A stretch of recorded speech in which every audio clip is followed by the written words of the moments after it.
Activities நான் வந்துட்டேன். மணி என்ன 3 ஆயிட்டு நம்ம வந்துருவோம். இன்னைக்கு என்ன தெரியுமா? நிம்மதியின் ரகசியம். நெறைய பேர் வாழ்க்கையில தேடி ஓடிக்கிட்டு இருக்க ஒரு முக்கியமான விஷயத்த தான் பத்தி சொல்ல வந்திருக்கேன். ஏன்னா, இது பணம் இருக்கா, இல்லையாங்கிறதெல்லாம் மேட்டரே கிடையாது. நிம்மதி இருக்கா, இல்லையா அப்படிங்கிறது தான் இப்போ ஒரு பெரிய பிரச்சனையா இருக்கு. 99% மக்கள் வந்து இத புரிஞ்சுக்காத ஒரு உண்மைய தான் நான் இன்னைக்கு சொல்ல வந்திருக்கேன். ஸோ ஸ்கிப் பண்ணாம பாருங்க. இந்த வீடியோ பார்த்ததுக்கப்புறம் உங்களுக்கே புரியும். அடடா! இத்தன நாள் நம்ம இது புரியாம இருந்திருக்கிறோமே. நிம்மதியா இருக்கிறதுக்கு இத விட வேற என்ன வழி இருக்க போகுது? அப்படின்னு உங்களுக்கே புரிய வைக்கும். வாழ்க்கையில எல்லாமே இருந்தும் சில பேர் ஏன் தெரியுமா நிம்மதியே இல்லைன்னு சொல்லுவாங்க. பணம் கம்மியா இருக்குன்னு நினச்சிட்டு இருக்கீங்களா? சத்தியமே கிடையாது. மனசுக்குள்ள இருக்க பாரம் குறையாம இருக்கிறது தான். அது என்ன, ஏது, எப்படி அத வந்து சரி பண்ணலாம் அப்படிங்கிறத நான் இந்த வீடியோ ஃபுல்லா சொல்ல வந்திருக்கேன். ஸோ ஃபர்ஸ்ட் டைம் வீடியோக்குள்ள வரதா இருந்தா லைக் பண்ணிட்டு, ஷேர் பண்ணிட்டு, கமெண்ட் பண்ணிட்டு உள்ள வாங்க. ஹைப்பும் பண்ணிக்கங்க. ஏன்னா நிம்மதி இல்லாம எல்லா மக்களுமே அலைஞ்சுக்கிட்டு இருக்காங்க. இந்த வீடியோ உங்க கண்ல பட்டு எல்லா மக்களும் நல்லா இருக்கட்டும், நம்மளும் நல்லா இருப்போம். சரியா? நம்ம நிம்மதிய கெடுக்கிறது பிரச்சனைகளே இல்லப்பா. அத பத்தி நாம தினம் நினைக்கிற நம்மளுடைய எண்ணங்கள் தான். இத புரிஞ்சுக்கிட்டாவே போதும், வாழ்க்கைய வேற மாதிரி பார்க்க ஆரம்பிக்கலாம். ஃபர்ஸ்ட்டு யாரையுமே வெறுக்காதீங்க. நம்ம லைஃப்ல சில பேர் வருவாங்க. அவங்க தான் என் உலகம். அவங்க இல்லாம நான் வாழவே மாட்டேன். அவங்க இல்லாம நான் சாப்பிட மாட்டேன், திங்க மாட்டேன், தூங்க மாட்டேன்னுலாம் நம்ம பேசிக்கிட்டு இருப்போம் ஒரு காலத்துல. அவங்களுக்காக நம்ம நேரம், நம்மளோட அன்பு, நம்மளோட நம்பிக்கை எல்லா கழுதையுமே குடுப்போம். ஆனா ஒரு நாள் அதே மனுஷங்க நம்ம மனசை அசால்ட்டாக காயப்படுத்துவாங்க. ஒரு சின்ன விஷயத்துக்காக நம்மளை வந்து சுக்கு நூறாக உடைச்சிருவாங்க. அப்போ நமக்கு எப்படி தெரியுமா தோணும்? இவங்க எப்படி என்னால் இவ்வளோ மன்னிக்க முடியும்? நம்மளை வந்து இவ்வளோ கஷ்டப்படுத்திட்டு போயிட்டாங்களா, இனிமேல் எங்களால் அவங்கள மன்னிக்க மாட்டேன், நான் பட்ட கஷ்டம் அவங்களுக்கு என்ன புரியவா போகுது அப்படின்னு நம்ம நினைப்போம். ஆனால் ஒரு விஷயத்த புரிஞ்சுக்கங்க, நீங்கள் அவங்கள வெறுக்க ஆரம்பிச்சிங்கன்னா அவங்க உங்கள் லைஃப்பில் இருந்து போயிட்டாலும் சரி, அவங்க தந்த காயத்தை வந்து உங்கள் மனசில் இருந்து நீக்கவே முடியாது. ஆனால் ஒரு விஷயத்த நல்லா புரிஞ்சுக்கோங்க, உங்கள் சிரிப்பை தான் அவங்களால எடுக்க முடியுமே தவிர உங்களோட மன அமைதியை எடுத்துக்கவே முடியாது. சில பேர் நம்ம வாழ்க்கையில் வந்தது சந்தோஷம் கொடுக்கறதுக்கு இல்லை, ஒரு பாடத்தை கற்றுக் கொடுக்க. அவங்க நம்ம காயப்படுத்திட்டாங்க அப்படின்னு நாமளும் கெட்டவங்களாக மாற வேண்டிய அவசியமே கிடையாது. ஏன்னா ஒரு நல்ல மனசு காயப்பட்டாலும் சரி, அது கல்லாக மாறக்கூடாது. மன்னிப்புங்கிறது அவங்களுக்கான பரிசு கிடையாதுங்க, நம்ம மனசுக்கான விடுதலை. நம்மளை காயப்படுத்துனவங்கள மறக்க முடியாமல் இருக்கும். ஆனால் அந்த நினைவுகள் நம்மளோட சந்தோஷத்தை வந்து திருடிவிடவே கூடாது. ஸோ தூரமாக வைங்க. ஆனால் வெறுப்பை வளர்க்காதீங்க. நம்மளை விட்டு அவங்கள வந்து ரொம்ப தள்ளி விட்டுருங்க. ஒரு நாள் நம்மளை திரும்பி பார்க்கும்போது, என்னை காயப்படுத்தினவங்களால கூட என்னோட நல்ல குணத்தை நான் இழக்கல பார்த்தியா அப்படின்னு நம்ம பெருமைப்படணும். 2வது, எதை பற்றியுமே கவலைப்படாத. சில நேரம் பார்த்திங்கன்னா நம்ம வாழ்க்கையில் பிரச்சனைன்ட்டு எதுவுமே இருக்காது, ரொம்ப பெரிய பிரச்சனைலாம் இருக்காது. ஆனால் நம்ம மனசுக்குள்ளே மட்டும் 1000 போராட்டம் நடக்கும். யாருக்குமே சொல்ல முடியாத கவலை. நைட்டு தூங்கும்போது ஒரு பயம் வரும். ஐயோ நாளைக்கு என்ன ஆகுமோ, என்ன செய்ய போகிறோமோ, இதுக்கு மேலே நம்ம என்ன பண்ண போகிறோம் அப்படின்லாம் நம்ம நினைப்போம். நம்மளை விட நம்ம மனசு தான் ரொம்ப ரொம்ப அதிகமாக கஷ்டப்படும். ஆனால் ஒரு உண்மை நல்லா புரிஞ்சுக்கங்கப்பா. நீங்கள் இன்றைக்கி கவலைப்படுற விஷயங்களில் நிறைய விஷயம் நாளைக்கு நம்ம மைண்டில் கூட இருக்காது. அந்த அளவுக்கு சாதாரண பிரச்சனையாக தான் இருக்கும். ஒரு காலத்தில் முடியாதுன்னு நீங்கள் நினச்சது கூட அசால்ட்டாக நீங்கள் வந்து கடந்து வந்திருப்பீங்க. ஆனால் நம்ம என்ன தெரியுமா யோசிச்சுருப்போம்? ஐயோ அது முடியவே செய்யாது, இவ்வளோ பெரிய பிரச்சனைலேருந்து நம்ம எப்படி மாறப்போகிறோம், இதுலேருந்து நம்மளால் வெளில வர முடியுமா முடியாதா, நம்மளை இந்த உலகத்திலே நம்மளை மாதிரி யாருமே கஷ்டப்படலை அப்படின்லாம் யோசிப்போம். இதுவே ஒரு 10 வருஷம் கழிச்சு யோசிப்போம், அந்த கஷ்டத்தையே நான் தாண்டி வந்துட்டேன், இந்த கஷ்டம் என்னால் முடியாதா அப்படிங்கிற அளவுக்கு நம்ம மனசு வந்து வலிமையாக மாறி இருக்கும். உங்களை புரிஞ்சுக்காதவங்கள பற்றி கவலைப்படவே செய்யாதீங்க. நீங்கள் இழந்தது எல்லாமே உங்களுக்கானது இல்லாமலே இருக்கலாம். ஸோ வர வேண்டியது சரியான நேரத்தில் அந்த கடவுள் வந்து நமக்கு வந்து தருவாங்க.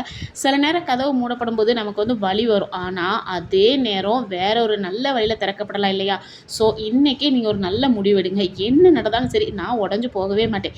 என்னோட மன அமைதியை நான் யாருக்காகவும் இழக்க மாட்டேன். ஏன்னா நம்ம வாழ்க்கையை மாற்றுவது பிரச்சனைகளே இல்லைங்க, அந்த பிரச்சனையை நம்ம எப்படி எதிர்கொள்கிறோம் அப்படிங்கிறது தான். ஸோ உங்கள் மனசுக்கு நீங்களே சொல்லுங்கள், டேய் கொஞ்சம் பொறுமையாக இருடா, இந்த கஷ்டமும் நமக்கு வந்து கடந்து போகும் சரியா அப்படின்னு நீங்கள் நம்பணும். 3வது விஷயம், எப்பொழுதும் புன்னகையோடு இருங்க. வாழ்க்கை எப்போதும் நினச்ச மாதிரியே இருக்காதுங்க. சில நாள் சந்தோஷம் வரும், சில நாள் கண்ணீர் வரும். ஆனால் எந்த சூழ்நிலையிலையும் ஒரு விஷயத்தை மட்டும் இழந்துடாதீங்க, அதுதான் உங்களுடைய சந்தோஷம், உங்களுடைய புன்னகை. ஏன்னா புன்னகைங்கிறது முகத்துக்கான அழகு மட்டும் கிடையாதுங்க, அது ஒரு மனசுக்கான தைரியம் அப்படின்னே சொல்லலாம். நம்ம கஷ்டத்தை எல்லார்ட்டையும் சொல்ல முடியும் அப்படின்னு நினச்சிங்கன்னா சத்தியமாக முடியாது. ஏன்னா சில வழிகளை நம்ம தான் சுமந்தாகணும். நம்மளுடைய கஷ்டத்தை வந்து எல்லார்ட்டையும் சொன்னால் நம்மளை அவங்க பார்க்குற விதமே வேறு மாதிரி இருக்கும். ஸோ அதனால் சில வழிகளை நம்மளே சுமக்கணும் சரியா? ஆனால் அந்த வழியோட சிரிக்க கற்றுக்கிட்டவங்க தான் வாழ்க்கையில் ரொம்ப ரொம்ப பெரியவங்க. நீங்கள் வேணால் நல்லா யோசிச்சு பாருங்களேன், நிறைய சிரிக்கிறவங்க அவங்களோட மனசுக்குள்ளே நிறைய கஷ்டத்தை வந்து அனுபவிச்சுட்டு இருப்பாங்க. ஆனால் வெளியில் அவங்க வந்து ஏதோ பெரிய போல்டானவங்க மாதிரி காட்டுவாங்க. அவங்க மனசுக்குள்ளே தான் தெரியும் அவங்க எந்த அளவுக்கு ரொம்ப மனசு நொறுங்கி போய் இருக்கிறாங்கன்னு சொல்லிட்டு. ஸோ அதனால் உங்களை காயப்படுத்தியவங்க இருக்கலாம், உங்களை புரிஞ்சுக்காதவங்க கூட இருக்கலாம். ஆனால் அதுக்காக உங்கள் முகத்தில் இருக்கிற சிரிப்பை மட்டும் இழந்துடாதீங்க. ஒரு சின்ன புன்னகை கூட சொல்லும், உங்கள் மனசுக்கு சொல்லும். என்ன தெரியுமா? நான் இன்னும் தோக்கவே இல்லைடா, நீ இன்னும் எந்திரிக்கலாம், உன்னால் முடியும் அப்படின்னு சொல்லும். நேற்று நடந்த கஷ்டங்களை நினச்சி இன்றைக்கி அழாதீங்க. நாளைக்கு என்னமோ நடக்குமோ அப்படின்னு நினச்சிட்டு இன்றைக்கி இருக்கிற சந்தோஷத்தையும் இழந்துடாதீங்க. உங்களை நேசிக்கும் மனிதர்களுக்காக நீங்கள் கண்டிப்பாக சிரித்து தான் ஆகணும். ஏன்னா எல்லாருமே நம்மளை வெறுக்கவும் மாட்டாங்க, நாமளும் எல்லாருமே வெறுக்கவும் மாட்டோம். உங்களை காயப்படுத்துகிறவங்களுக்காக இல்லை, உங்களுக்காக சிரிங்க. ஏன்னா பிரச்சனைகள் இல்லாத வாழ்க்கை இந்த உலகத்தில் எவனுக்குமே கிடையாது. ஆனால் பிரச்சனைகளுக்கு நடுவில் புன்னகையோடு வாழ்கிற மனசு சிலருக்கு தான் இருக்கும். அதில் நாமளும் ஒருத்தராக இருக்கலாமே. என்ன நடந்தாலும் என்னோட மனசில் இருக்கிற ஒளியை மட்டும் நான் அணைக்கவே மாட்டேன். என்னுடைய புன்னகையை நான் இழக்க மாட்டேன். ஸோ புன்னகையோடு இருங்க. ஏன்னா உங்கள் சிரிப்பு உங்களுக்கே ஒரு புதிய நம்பிக்கையை கொடுக்கும். இதான்ப்பா லாஸ்ட் பாயிண்ட். அதிகமாக மற்றவங்களுக்கு கொடுங்க. வாழ்க்கையில் நம்ம வைக்கிற பணம் பொருள் எல்லாமே ஒரு நாள் நம்மளை விட்டு போயிடும். ஆனால் நம்ம மற்றவங்களுக்கு செய்த உதவி மட்டும், அன்பு, நல்ல வார்த்தைகள், இது எதுவுமே நம்மளை விட்டு போகாது. மற்றவங்களுக்கு கொடுப்பங்கிறது பணத்தை மட்டும் இல்லை. சில பேர் சொல்லுவாங்க, என்கிட்டலாம் இருந்தால் நான் உனக்கு கண்டிப்பாக தந்திருப்பேன்டா அப்படின்னு சொல்லிட்டு. பணம் மட்டுமே கிடையாதுங்க. ஒருத்தருக்கு தேவையான நேரத்தில் ஒரு வார்த்தை ஆறுதலாக சொல்லி பாருங்களேன். கஷ்டப்படுற ஒரு ஆளுக்கு கை கொடுக்குறது அவ்வளோ பெரிய விஷயமா இருக்கும். மனசு உடஞ்ச ஒருத்தருக்கு ஒரு சின்ன நம்பிக்கை கொடுத்து பாருங்க. அவங்க நினைப்பாங்க, உன் கூட இருந்தால் நான் சந்தோஷமாக இருப்பேன்டா, நீ கொஞ்ச நேரம் என் கூட இரு, பணம் காசு இருந்தாலும் இல்லாட்டாலும் பரவாயில்ல, நீ என் கூட இருந்தாலே போதும், எனக்கு சந்தோஷம் தன்னால் வந்துடும், மனசு ரிலாக்ஸ் ஆகும் அப்படின்னு சொல்லக்கூடிய ஆளில் நீங்களும் ஒருத்தராக இருங்க. சில நேரம் நம்மகிட்ட அதிக நேரம் இருக்காது. ஆனால் நம்மகிட்ட இருக்க கொஞ்சத்துலேருந்து கொஞ்சமாக கொடுக்குற மனசு இருந்தால் கூட போதும். அதுதான் பெரிய செல்வம். ஏன்னா கொடுக்குற கை எப்போவுமே காலியாகவே ஆகாது. நல்ல மனசு வச்சவங்களோட வாழ்க்கையில் நல்லது ஏதாச்சும் ஒரு வழியில் திருப்பி வரும். நீங்கள் கஷ்டப்படுற காலத்தில் யாருமே உங்களுக்கு உதவாமல் இருந்திருக்கலாம். ஆனால் மற்றவங்க கஷ்டப்படும் போது நீங்கள் போய் உதவி பாருங்களேன். கடவுள் அதுக்கு 10 மடங்கு இல்லைங்க, 100 மடங்காக அவங்களுக்கு திருப்பி தரலாம்.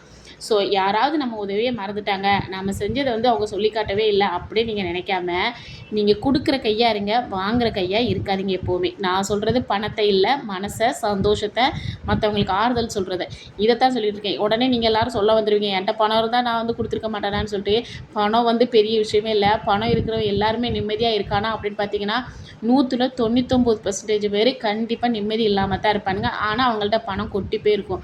நான் ஆரம்பத்திலே சொன்னது தான், நீ 1,00,000 ரூபா சம்பாதிச்சுக்கிட்டு இருக்கிறவன்ட்ட போய் பார்த்தீங்கன்னா நைட்டு தூக்கமே இல்லாமல் இருப்பான். அதுவே இந்த 10,000 ரூபா சம்பாதிக்கிறவனை பாருங்கள், அவனோட பொண்டாட்டி பிள்ளைங்களோடு சேர்த்து சந்தோஷமாக இருப்பாங்க.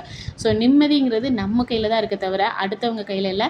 அந்த நிம்மதியை தேடி ஓடாமல் அசால்ட்டாக நம்மகிட்ட என்ன இருக்குது அப்படின்னு நினச்சி நம்ம சந்தோஷப்பட்டாலே போதும். இன்னொரு லாஸ்ட் விஷயம் என்னென்னா, போதுங்கிற மனமே பொன் செய்யும் மருது. ஸோ உங்களால் போதுங்கிற நம்பிக்கை என்றைக்கு வருதோ அப்போ நீங்கள் ரொம்ப ரொம்ப நல்லா இருப்பீங்க. கடைசியாப்பா ஒரே ஒரு விஷயத்தை மட்டும் நினைவில் வச்சுக்கோங்க. வாழ்க்கையில் எல்லா பிரச்சனையும் முடிஞ்சதுக்கப்புறம் தான் நிம்மதி வரும் அப்படின்னு நீங்கள் நினச்சிட்டே இருந்தீங்கன்னா காலத்துக்கு நமக்கு நிம்மதிங்கிறது வரவே செய்யாது. நடக்கிற விஷயங்களை ஏற்றுக்க ஆரம்பிச்சிட்டிங்கன்னா மட்டும்தான் நிம்மதியே வரும். மற்றவங்க என்ன செய்கிறாங்கன்னு சொல்லிட்டு நீங்கள் கவலைப்படாதீங்க. உங்கள் மனசு என்ன சொல்லுது அப்படிங்கிறத மட்டும் யோசிச்சு பாருங்கள்.